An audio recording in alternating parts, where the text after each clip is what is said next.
President William Ruto officially inaugurates the Kilifi County Investment Conference. Busia residents voice concerns over rising insecurity and urge for immediate intervention by the government. And women in the tea sector encouraged to embrace leadership roles to promote gender inclusivity.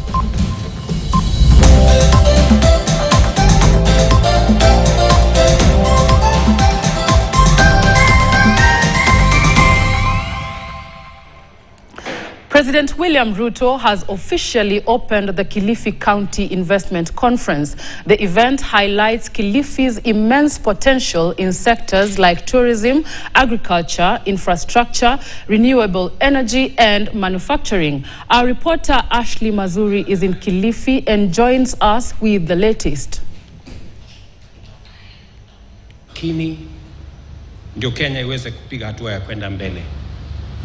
There cannot be a progressive Kenya without our thriving counties.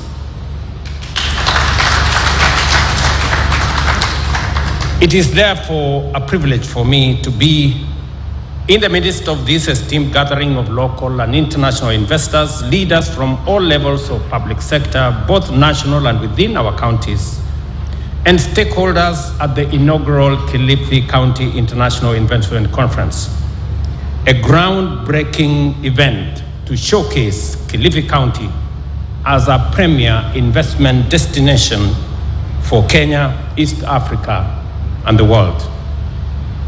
The time has come to show that beyond its renowned, vibrant culture, sandy beaches, and hospitable people, Kilifi is also a competitive destination for transformative investments. This conference demonstrates that our counties are not only capable of leading, but are already driving the transformation of Kenya's socio-economic landscape. Today, as we shine a spotlight on Kilifi's immense potential, we gather to reaffirm our commitment to building an economy where prosperity is shared from the bottom going up. Devolution has provided us with a unique opportunity and the capacity to empower our grassroots by unlocking untapped socio-economic potential. Kilifi County exemplifies this promise, making bold strides to establish itself as an investment, industrial, and commercial hub, while highlighting its significant contribution to our nation's reputation as a land of opportunity, shared prosperity, and limitless possibilities. The government of Kenya remains steadfast in its commitment to ensuring that all counties across Kenya harness their unique endowments and capitalize on their undeniable potential to attract investment and emerge as powerful engines of our national growth and development. Each of the 5 strategic pillars of the bottom-up economic transformation agenda is dedicated to implementing clear plans that translate this vision into reality, ensuring that no one is left behind on our journey towards prosperity and socio-economic transformation. Nowhere is this impact more evident than here in Kilifi, in particular, and the coastal region in general.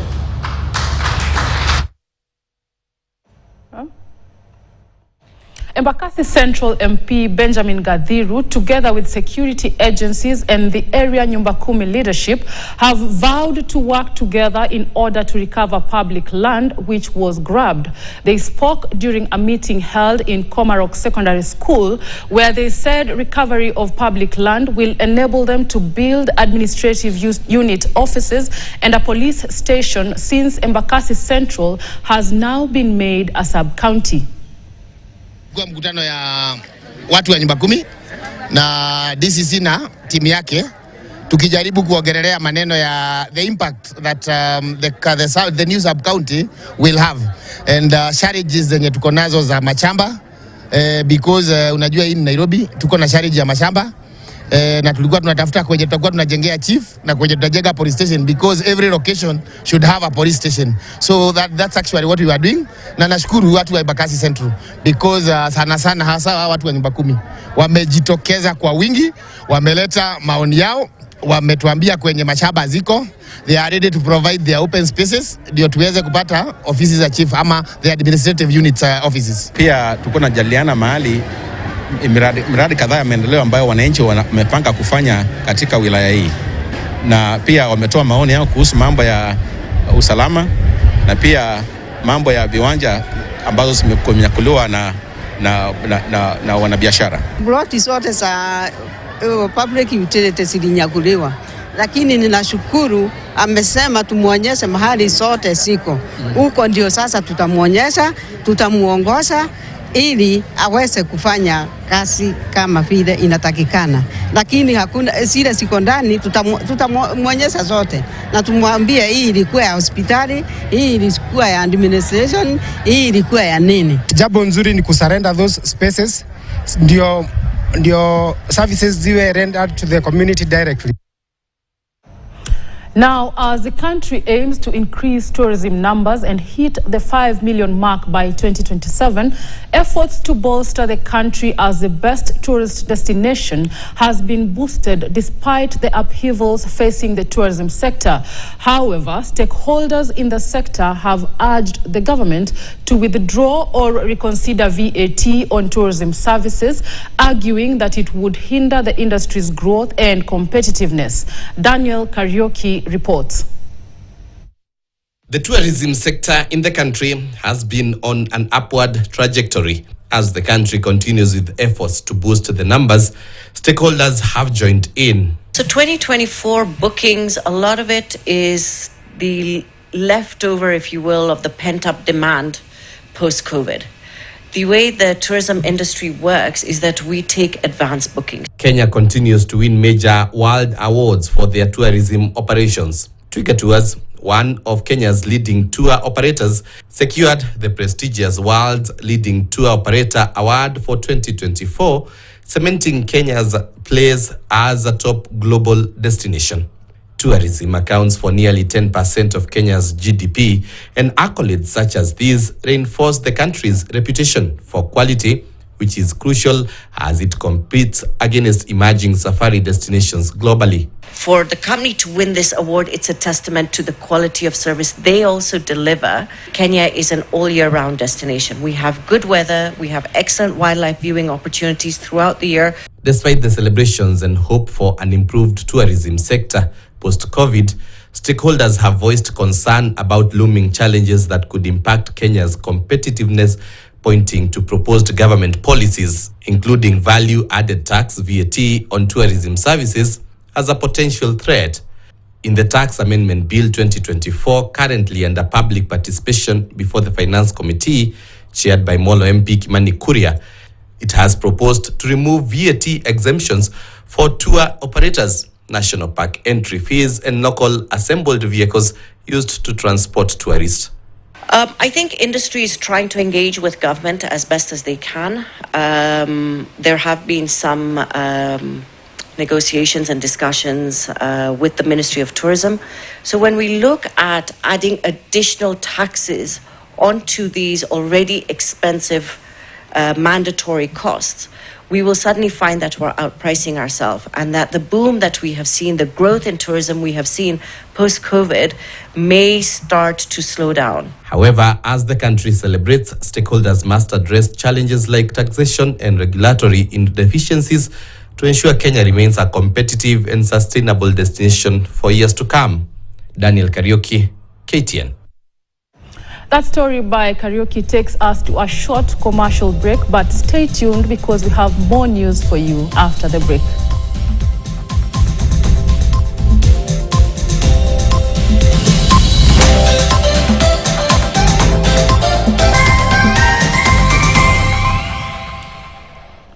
Welcome back. The government has been urged to support TVET institutions with world-class training to embrace cutting-edge technologies as well as to strategically position Kenyans for the international job market. Speaking during an ambassadorial visit at the Toolkit for Skills and Innovation Hub ahead of German Business Forum, the government has been urged to spearhead the changes to ensure a brighter future for the students, rather.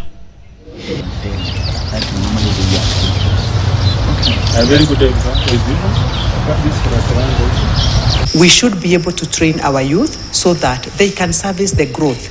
Whether we are talking about infrastructure, roads, airports, rail, dams, all those, they should be built with African hands. It would be good for those youth who would like to go and work as skilled experts outside Kenya. I would encourage our government to partner with training institutions and to support the top-notch training. I know the president has already talked about world-class training for Kenyan youth, and that is what would be very important if the youth are given the latest in the world skills, so that even when they go outside Kenya, they are competitive. And residents of Kolanya in Busia County have raised an alarm over rising insecurity linked to Chang'aden's illegal casinos and a booming bank trade among the youth. They have attributed the problem to a porous border which facilitates the smuggling of illegal substances.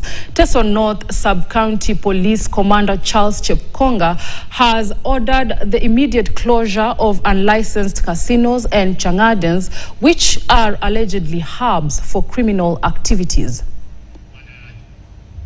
Jina langu ni David Emeje, mwenyekiti. Watoto wetu ambao wanaenda kwa mashule, because of the negligence of the parents, wana neglect watoto na watoto wanabaki wakitangatanga kwa majia.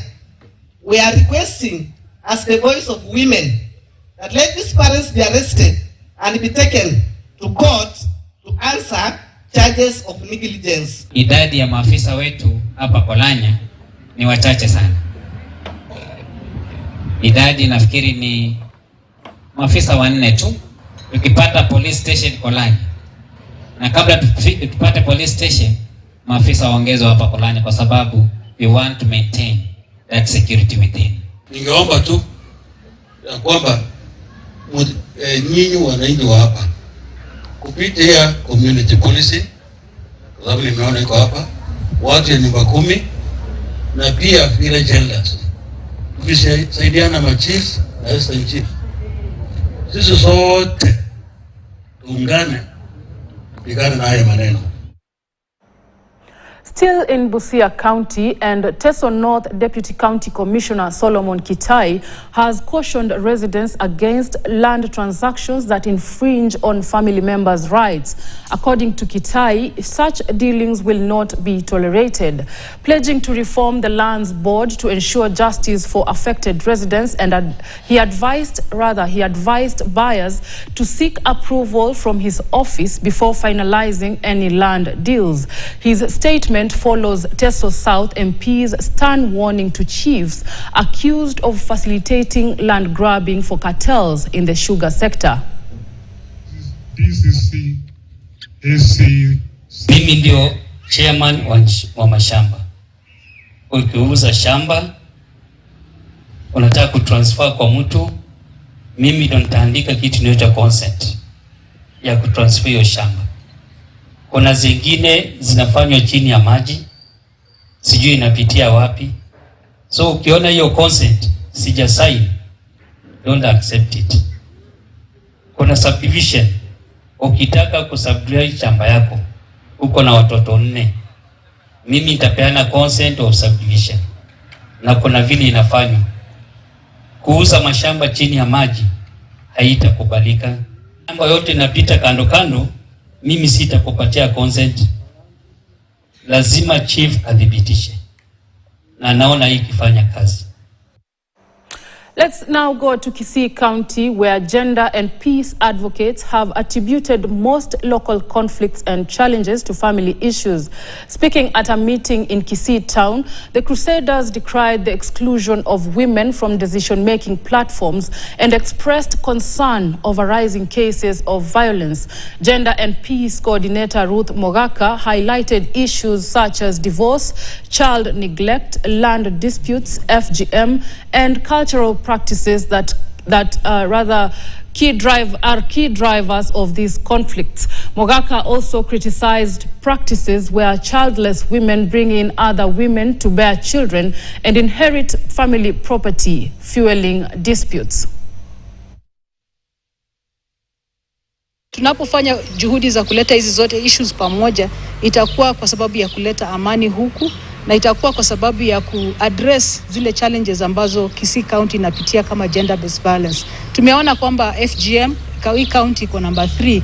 Tunasema kwamba itabidi tuweze kuleta mkakati mpya ya kuhamasisha watu ili tuweze kurudisha hizi FGM chini, na hata hizi domestic violence ambazo zinaletwa na land issues ili ziweze kurudi chini. Culturally Kisii, kitambo mama ambaye alikuwa ameolewa na amezaa watoto wasichana peke yake ama hajazaa watoto aliruhusiwa kuoa woman to woman.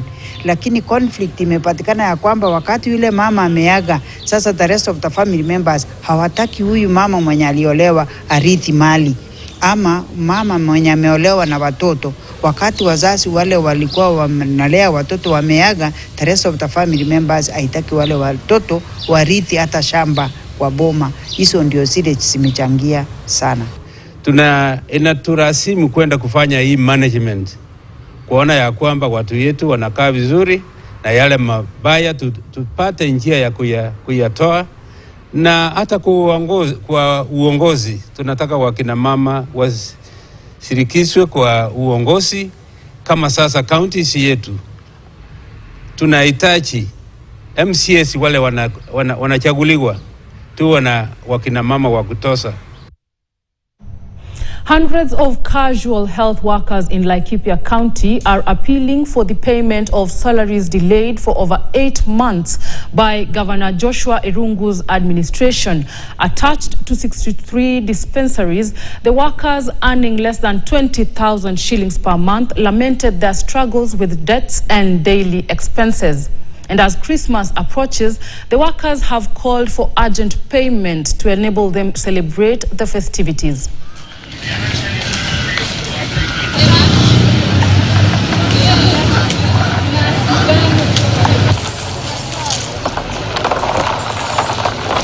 Kwa muda mrefu wa kama miezi 8 hivi hatujapata mishahara, na tumekuwa na shida mahali tumefikia kwa saa hii. Hata kupata chakula ya kukula ukikuja kazi ni shida, na pia ukirudi kuna watoto wanakugoja, kuna watoto wako shule wanataka mafees, wanataka kukula. Hapo mbeleni tulikuwa tunapata mshahara kulingana na vile inaweza kuwa, lakini siku hizi niko na mwezi 8 kabla sijalipwa.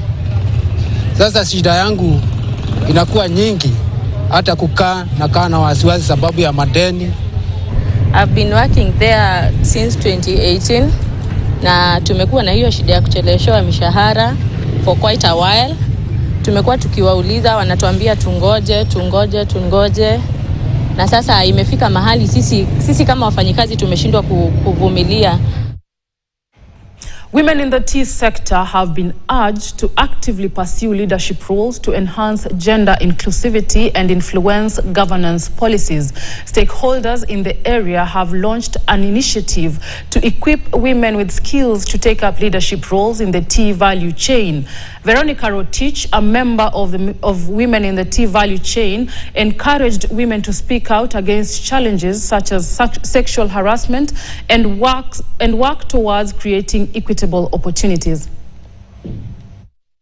Partnered with the Women in Tea Value Chain Kenya chapter to bring together their members for a transformative leadership training, where we are focusing to train around 30 women from the different tea growing regions who are part of the membership for women in tea, so that they can take the message to their grassroots in terms of what skills are required to help them. The people who work around maybe plucking tea, ladies face harassment, most of them face maybe harassment. Those are the issues that we want to learn, maybe where these harassments come from and how to maybe tackle the issues or how to confront the issues. We have gender-based violence, what they affect our mothers mostly, and girls.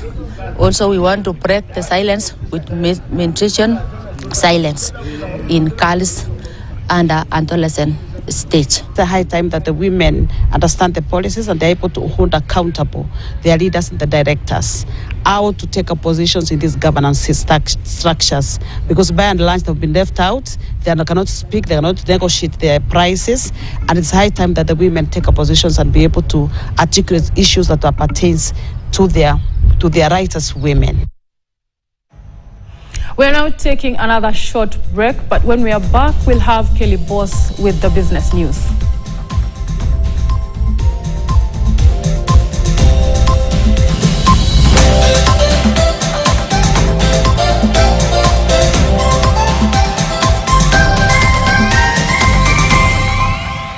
Gongo Jehovah, Gongo Jehovah.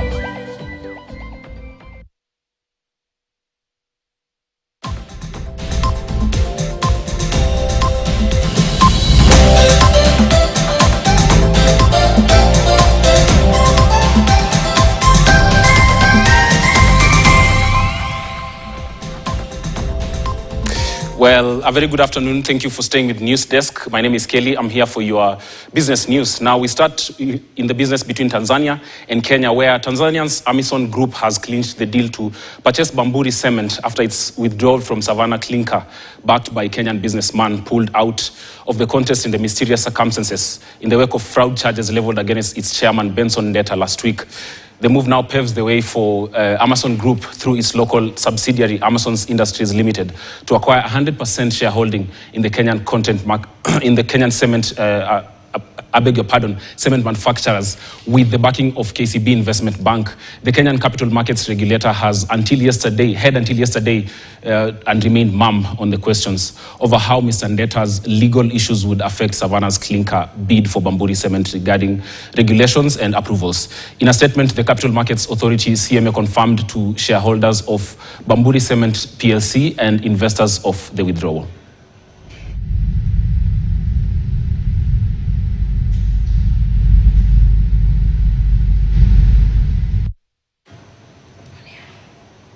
Now, Kenya faces a daunting financial challenge, with the country set to repay 1.5 trillion to foreign creditors by 2027. According to a recent release by the African Center of Open Governance, AFRIGOG, Kenya took out 36 new foreign loans amounting to 898 billion in 2023 financial year alone. Of these loans, 27 were from multilateral lenders, 6 from commercial banks, and 3 from bilateral lenders. For 2024, over 330 billion in debt repayments are due. If it was an ideal situation, we would have had a discussion as a country about how much we're borrowing, how much we can afford to borrow at this particular time. As Washira was saying, this could be like a 6-month discussion before we pass a debt-financed or deficit-financed budget. So we're talking about greater transparency, greater participation of the people, greater consideration of what is the purpose of development. You just have to borrow from everybody to keep everything running. And that's basically not only just on the external affairs part, on the foreign part as well. Government has to keep borrowing just to keep everything in. Suggesting to you that there's a breaking point, possibly, but what you're trying to do is just to prevent a collapse by keeping the pace. I think since the people who are sovereign are the ones who have to bear the conditions of these loans are being taken and the conditionalities accepted in the knowledge that those who will end up paying are are the Kenyan people. And it really is the responsibility of our government to protect our interests. It's the responsibility of our parliament to exercise oversight over how we acquire loans and to exact accountability from the executive. Now, Majid Al Fataim, which owns the exclusive rights to operate Carrefour in Kenya, officially launched its first retail business school in Nairobi today. Now, designed to integrate cutting-edge learning into the professional development of company colleagues, the school aims to nurture the next generation of retail leaders in Kenya. The initiative aims also to drive social and economic transformation through targeted professional development, ensuring customer service excellence, technical proficiency, and strong leadership within the Kenyan retail sector.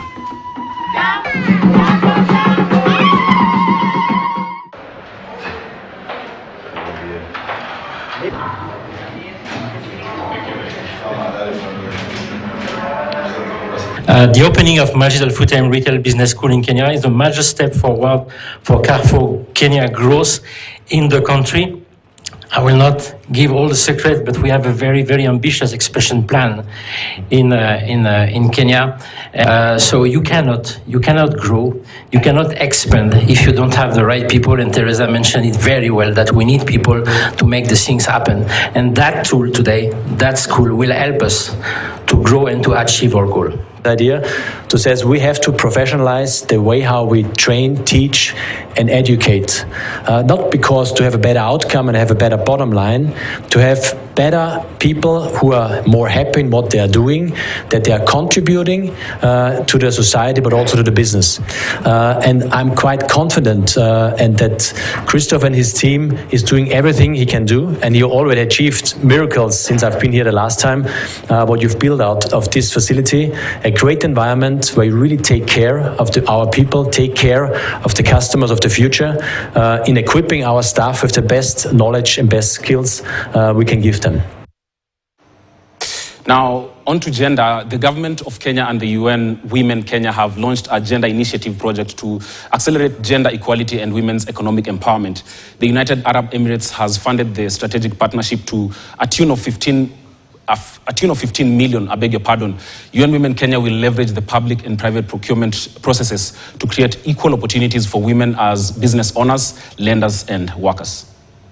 Today's launch of this program is a 15 million USD program that will be implemented in Kenya and Chile in collaboration with our coordination offices in New York and UAE in Abu Dhabi. There is an office for UN Women. This program is coming in to tighten the bolts that are the gray areas. As I said, we have the 30% that is set by the government. Currently, the statistics is looking at we have 8%. So what are those issues that are actually we need to address so that we break the ceiling and then move it over to 30%? So that is one of the areas that this program is coming in to address. Empowering women economically is essential for sustainable development, and especially under the SDG 5, where one of the 9 targets is to ensure that women are able to access economic resources. And one way of doing that is ensuring that they are also participating in this AGPO program that has a lot of financial opportunities for the women. Now on to energy. Oil marketer Delta Service and Galana Oil have moved to solidify their presence in the market under the Galana Energies brand, seeking to drive further inroads into the Kenyan market. Now, Hasa rebranded to Galana Oil as it seeks to make further inroads in the Kenyan market. While speaking during the unveiling, I beg your pardon, Galana Energies in Machakos Chief Executive Officer Antonio Miasia said the oil marketer was keen on engaging its customer with a view of diversifying its needs in the highly competitive environment. The CEO revealed that the 24-year company existence in Kenya, in the Kenyan market, was decorated by existing evolution since the establishment of the first station in Nakuru in the year 2000, culminating into the 55 retail stations currently, spreading across the country, noting that Kenya was a net importer of fuel products. Munyasia pointed out that oil marketers will have content with the fact that cost of fuel be deducted.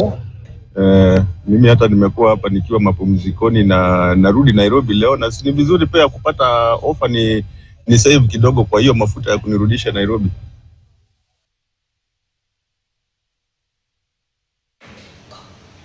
Now that's it for business news. Coming up next is sports. My name is Kelly.